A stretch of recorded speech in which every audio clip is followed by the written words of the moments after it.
is the fact that we owe our children reassurance. We owe them reassurance. We must give them reassurance. You've given them no reassurance whatsoever. So let me explain to you what reassurance looks like in measurable, tangible ways. The children that were involved in this cyberbullying incident need to be held accountable to discipline as you have defined it. So execute your jobs. Do what you have a cyberbullying policy for precisely this reason. It doesn't need to happen on campus. The children live on their phones and they walk the halls and bang into each other looking at Snapchat, and you know everyone knows it.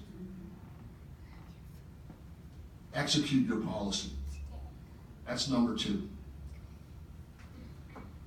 The third component is this, and frankly, this is what makes my blood boil.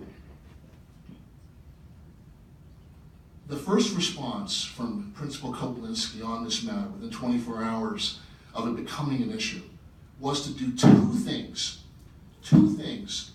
The first was to disavow accountability. Quote unquote, it's not in my purview to handle stuff like this, right? Not in my purview, quote unquote. And the second thing she did was victim blame by blaming this on a component of black culture. I mean, there's nothing more clear than the raw data kind of statement there. Now, they tried to correct that, but that is victim blaming at its worst, regardless of whether it was intentional or not. I can tell you how the community took it. That's how we took it. That's how I took it. That's how my daughter took it.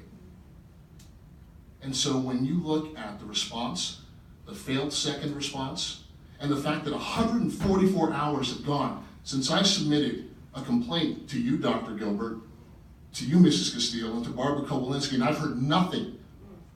144 hours. Nothing. It's not acceptable. You have the crisis of leadership. Superintendent, members of the board, you have a crisis of leadership at Santan Junior High School, and I'd say Dr. Gilbert is part of that problem as well. Now, problems can be solved, but they require assessment, they require analytics, they require you looking through and digging in, not just the personnel, but the process. It's something that needs to be done. It's something that I am not willing to sit on, and I'm going to continue to push it through whatever means I've got at my disposal to ensure it occurs. It's my kid.